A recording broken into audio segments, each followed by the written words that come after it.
is trying to persuade these tribal communities to move into more modern buildings for health and education reasons. But what do we mean by family at Mitaki? And where do we fit into the family of God? The family of God is all about us who were created by him. And also that we were created in his own image. Now, if we think about that dictionary definition, it talked about people who were descendants of common ancestors and shared common characteristics. And we know we've been created in God's image. So therefore we must share something of God within us. And we know that we sin and that we are forgiven by his Son Christ. God's creation is all over the earth. And we know about what he did from the book of Genesis.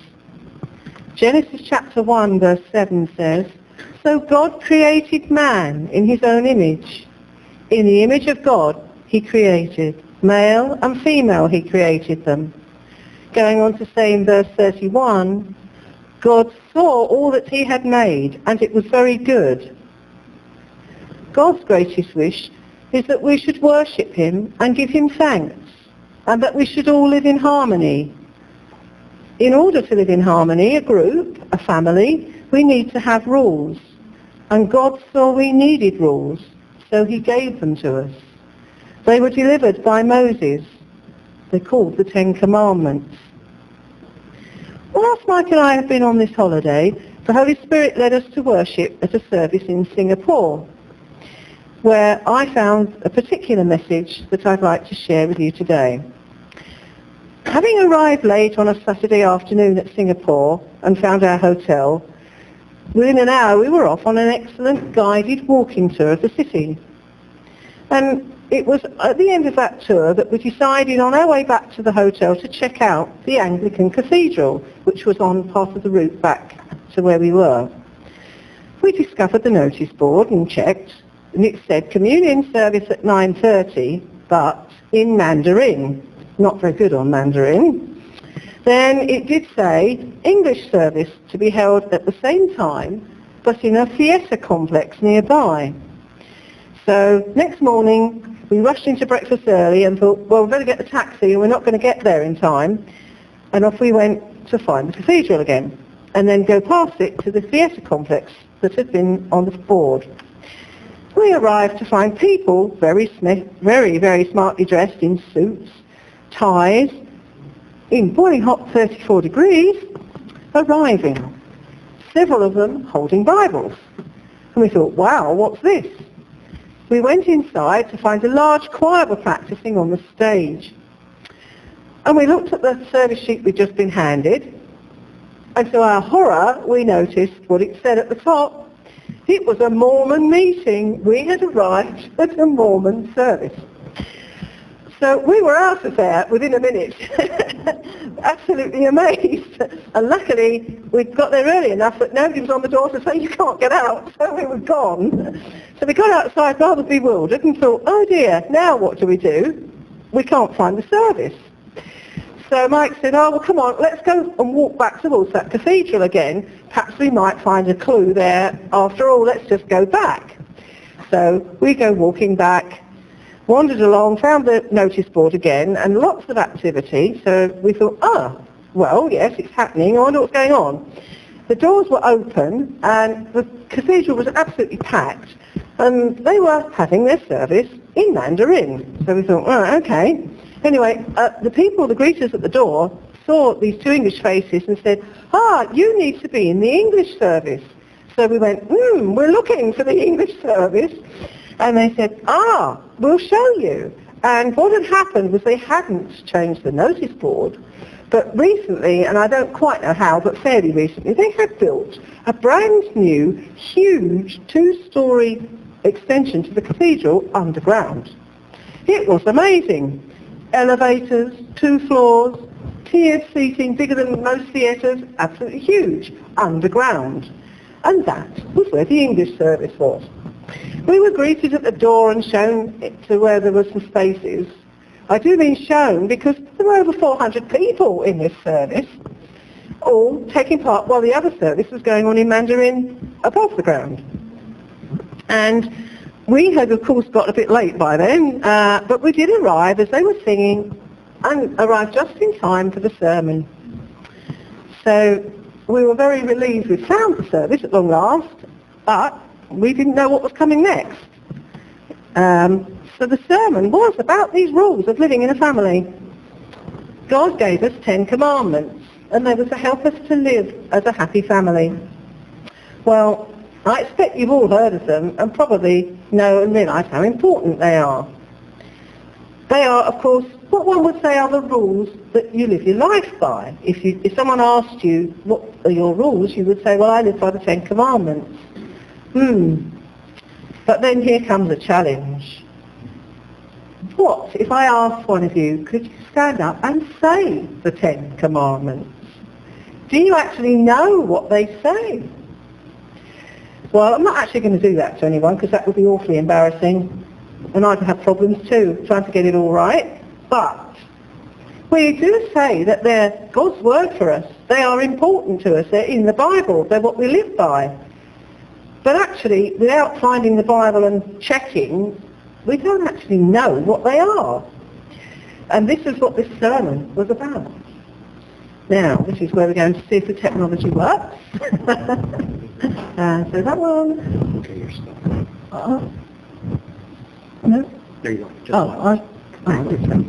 Right, okay, now, doesn't say anything about 10 commandments, but there are 10 clues up there, and it's a way that I found was amazing to help learn about the 10 commandments. They're divided into 2 sections, as you can see, with a funny little dotted line in the middle. And they start from this side, and it says G-I-N-S, and then P, M-A-S, W-C. Now, what on earth do you think has this got to do with the 10 Commandments? Well, there's one significant letter for each commandment, and it's to help remind you what they are. Now, I'm going to give you a minute to look at that, and then I'm going to give you a quick test to see if you can remember what that says. So G-I-N-S-P, get remembering because you're going to be tested, M-A-S-W-C. So I'll give you just a few more seconds to look at it. I know some people might have photographic memories, let's hope they do. Right. Now I'm going to take it away again for a minute. Right. You'll get it back later, because keep looking at something as a way to remember. I cut them into 2 halves. One, the G-I-N-S bit on one side, it's all about loving God and loving people. And the other side is all about people. So God came in the first section and the people ones come in the second. Right, we'll have another look at it again then, and I'll show you how this works. So, these are all to do with God till the dotted line. That one is to do with people and God. And then these are all people things. Right. So number 1 is about God. Exodus is the book where we find a lot of the things to do with today's thoughts. And Exodus 20, verse 20, it's God. It's, you shall have no other gods before me. So G for God. When this was given to the people by Moses, it was quite hard for them to understand because they'd been influenced by their Egyptian gods. Because remember, the people were in Egypt. Well, they have many different gods. It's also difficult for the people here in Japan and other countries around the world who some have different beliefs and faiths, and they believe in more than one God. But we're told the rules are, you shall have no other God before me. Deuteronomy 6:5 says, love the Lord your God with all your heart and with all your soul and with all your strength. It's a bit like promises we make at a wedding ceremony when we're promising to do things for our partner.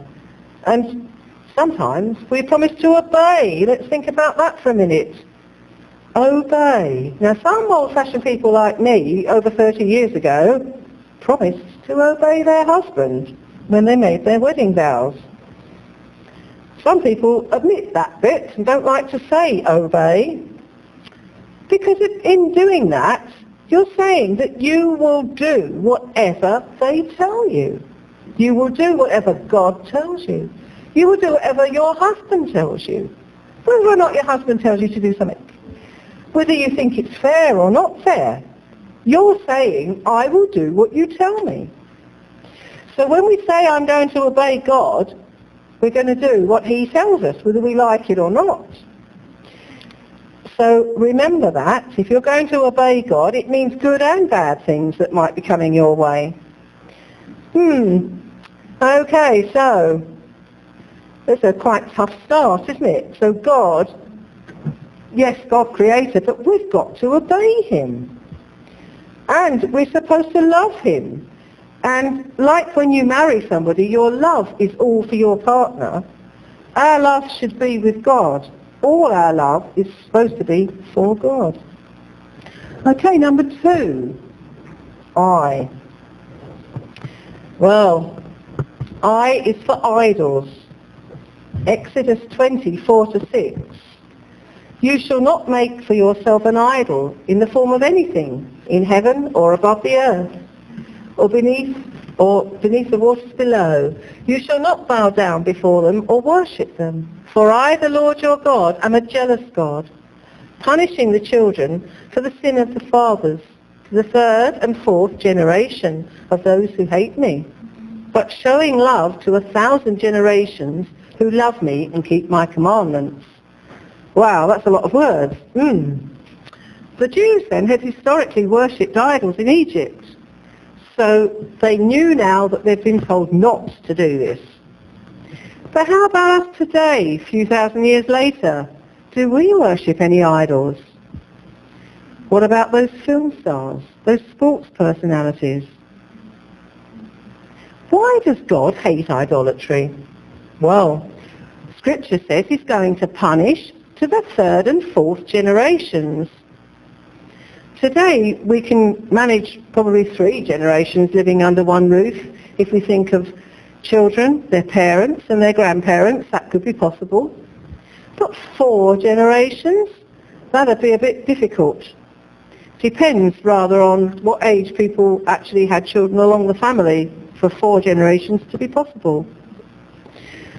Well, it would have probably been possible in Bible times because people married very young and had children very quickly. So they did stay as extended family units together. So the concept of 4 generations would be quite understandable. And so if one person began worshipping idols in one generation, it could easily be passed from the next, especially if they lived together, or any other influences for that matter. In 1 Corinthians 10, verses 19 and 20, Paul says, if we worship idols, we are actively worshipping demons. He says, do I mean that a sacrifice offered to an idol is anything? No, but the sacrifice of pagans are offered to demons, not to God, and I do not want you participating with demons. So if we start to worship not God, but an idol, we've started to worship demons. Okay. Who can remember what the next one was? What's number 3? Anyone remember? Anyone remember what 3 is? N, yeah. N. N is for name. So the 3rd one is about God's name. Exodus 27. You shall not misuse the name of the Lord your God. In the 21st century, we don't attach great importance to people's names. We like to choose them for our children, but they're not quite so significant as they were in the time of the Bible. The Jews were so respectful about names that they couldn't even say the name of God. They only used 2 letters from their alphabet, H and V. HHVH it used to be written, and later translated to the word Yahweh. That is what they wouldn't use because they would not actually speak the name of God. Do we frequently use the name of God today? How do we use that name today? How often, I wonder, is it used in vain? This commandment is really an extension of number 1 in a way. We should never make fun of a person, because if you call people names, that's one way of mocking and making fun of them. But if you love a person, you wouldn't make fun of them. So this must apply to God's name. Well, I wonder how well you're doing. Quick flick of the chart, and then I'm going to ask you to go and ask somebody else, either next to you or near you, to tell you what those letters were. Let's put them back. Have a little look. Give you a minute to look. We've talked about the first few, about God so far. So I think the first bit's good. Think of a drink, that's a good way to remember it. The toilet's at the end, so that's easy. So see if you can put the other bits together. Okay. Challenge time now. Try and find somebody else and ask them if they can tell you what those reminders about the 10 Commandments are. So try the person next to you or nearby.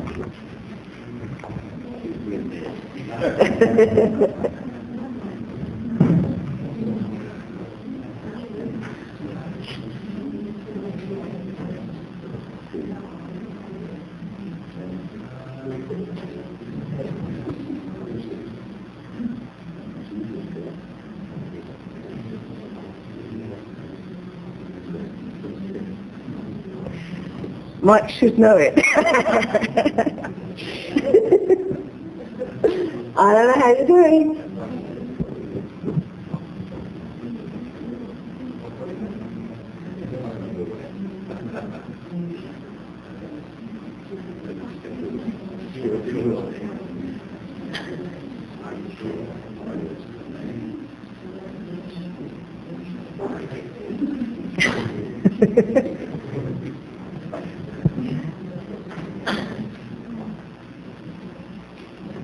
Okay.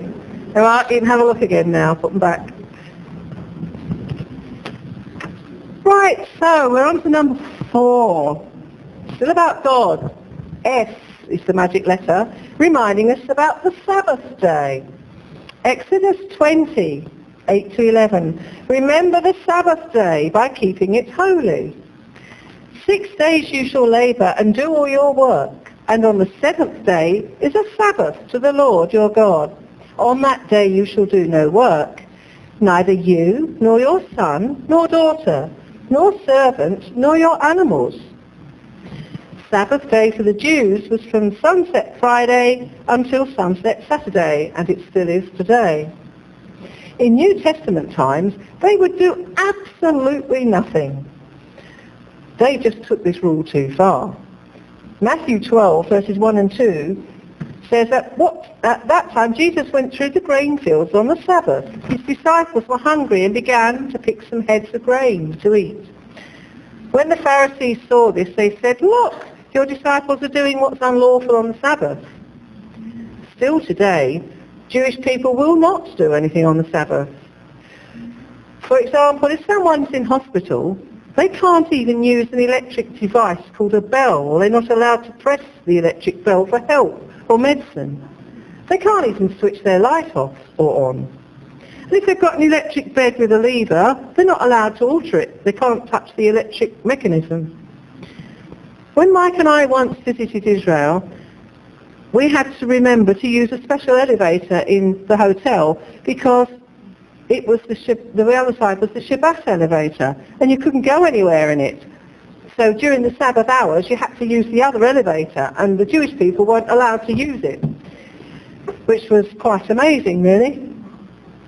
So we were very, very aware that even in the 21st century, the Jews will not do anything on the Sabbath day. Well, Jesus challenged this and tried to show the people that God didn't mean to stop absolutely everything. He wanted you to stop your ordinary work. So several times in the Bible we are shown how he was challenged, and he performed miracles on the Sabbath day. God told us to keep the Sabbath day holy. Jesus rose 3 days after the crucifixion. And as that was a Friday, therefore he rose on a Sunday. And that was to be the holy day.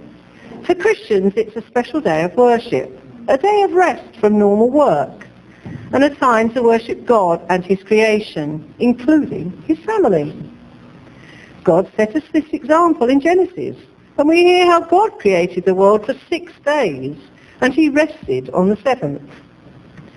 Today, people are so clever, they decide now that they'll work 7 days a week, and they won't have a rest. Well, eventually, they will break. We need to rest for physical and mental regeneration. In Mark 2, verse 27, it shows us that we don't have to be legalistic like the Pharisees and Sadducees who challenged Jesus. His response there was the Sabbath was made for man, not man for the Sabbath. So the Son of Man is Lord even of the Sabbath. And Jesus asked, which is lawful on the Sabbath? He says in Mark 3:4, to do good or do evil, to save life or to kill. It is necessary for some people, like medical and emergency people, to work on a Sunday for the good of others. But then, if these people are Christians, they should find another time within the week to rest and another time to worship God, or they will break. So they have to find their own time to do this. So, back to that list over there. Well, there's been about God, as I said, so far. Now look at number 5 down there, P. Well, I know you're probably thinking, ooh, time's going on. It's going to take ages to get through 10. I'm actually only going to do 5. I'm going to stop after 5. So, P, what's that all about? Why is it in this column? It's about parents. P is for parents. Today, churches in England will be thinking about a particular parent because it's Mother's Day in England today. And they celebrate it at this time because it's the date of the Annunciation to Mary. And so they have a special day for mothers in England today. So families are very much to the forefront. But commandment number 5 says, honour your parents. Exodus 20:12. Honour your father and mother, so that you may live long in the land the Lord your God is giving you. This is the first commandment with a promise. It's still under the column of loving God, but it's also got a promise. We have no choice over our parents. They're God's choice for us, and we must honour them. If we're going to totally love God, remember we're going to love God, we're going to obey God.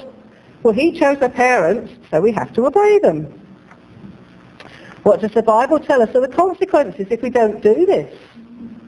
Well, in Exodus 21 it says, anyone who attacks his father or mother must be put to death. And anyone who curses his father or mother must be put to death. So the result, or the penalty from God, is death. Is age a factor in this?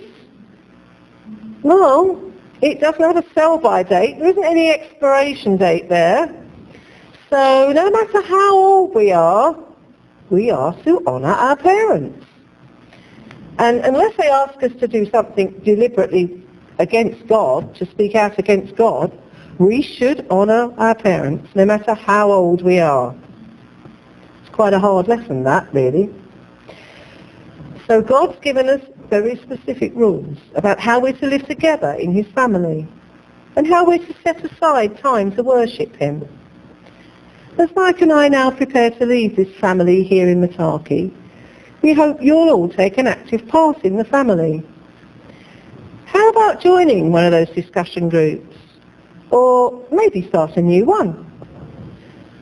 It's a way to get to know the members of the family, to know them properly. It says members of the family have a close and intimate relationship.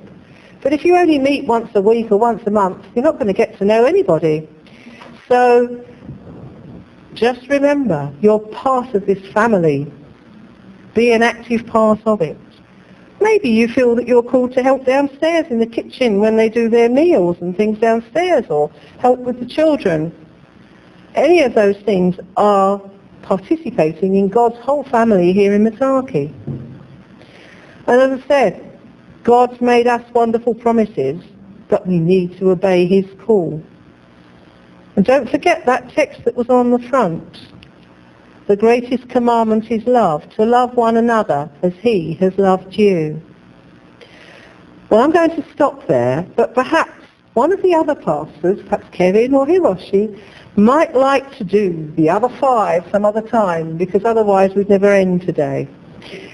So I'm going to finish there, but remember, the final test is, when you go down to coffee, ask somebody if they can remember what those letters said. Final look, because they're going now. So ask at coffee. Okay. Okay, Kevin, thank you.